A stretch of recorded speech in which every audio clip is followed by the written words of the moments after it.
Ma'am, you already called. You're calling me from two phones at the same time? Those were the first words that shattered the calm of Emily Carter. Night shift at the 911 dispatch center. The clock on the wall glowed, showing 1:42 a.m. The city outside was asleep, but inside this room, every ring of the phone could be a matter of life or death.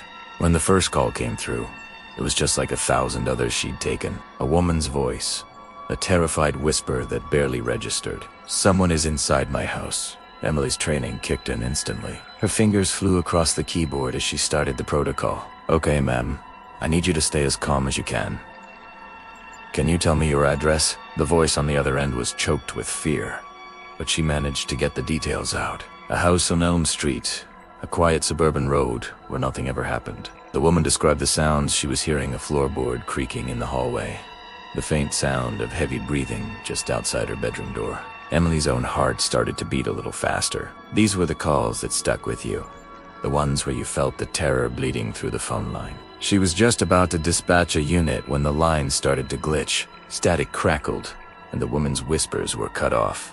Then, something happened that had never occurred in Emily's entire career. Another line lit up her screen. It was an incoming 911 call, and the caller ID was Imposible. It was the exact same name, the exact same number, and the exact same address as the call she was already on.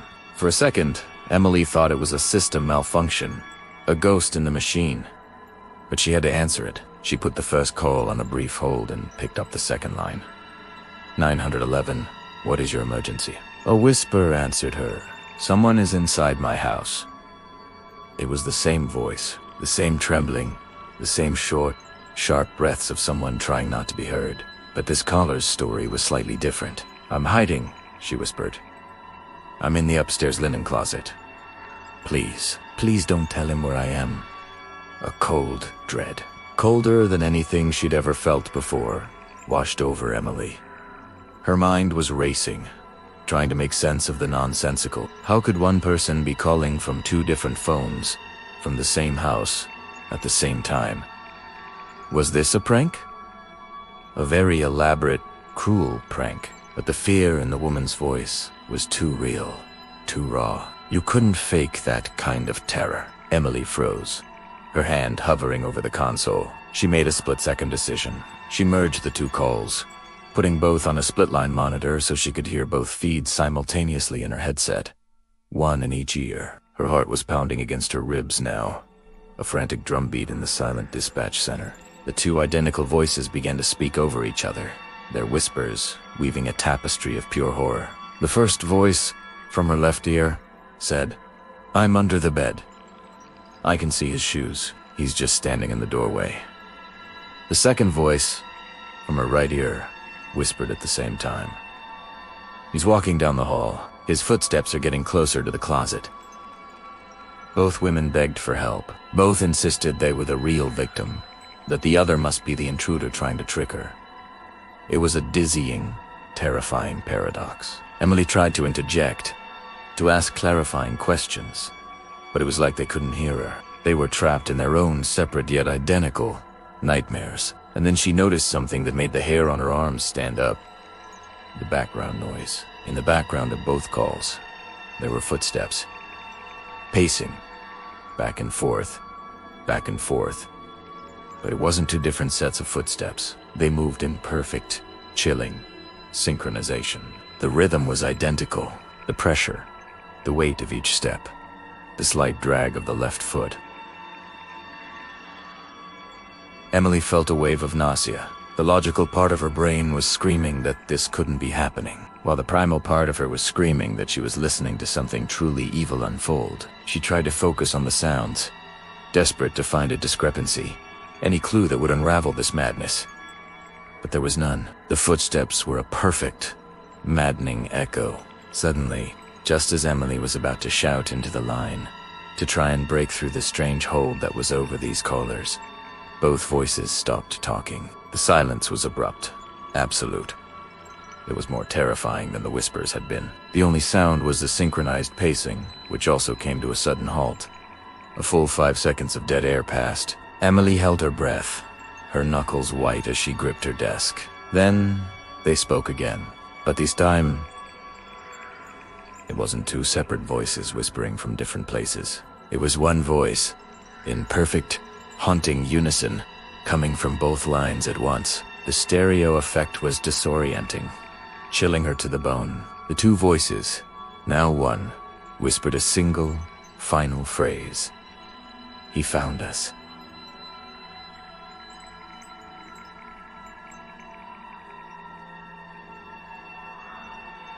And then the line went dead, both of them.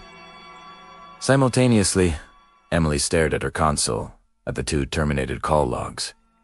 For a moment, she couldn't move. Her body was frozen, but her mind was on fire. She shook herself out of it, her training overriding the pure shock. She immediately dispatched multiple units to the address, flagging it as a high priority, life-threatening situation. She relayed the bizarre details of the call. Her voice strained. The officers on the other end were silent for a moment before confirming they were en route. Lights and sirens blazing. The wait was agonizing.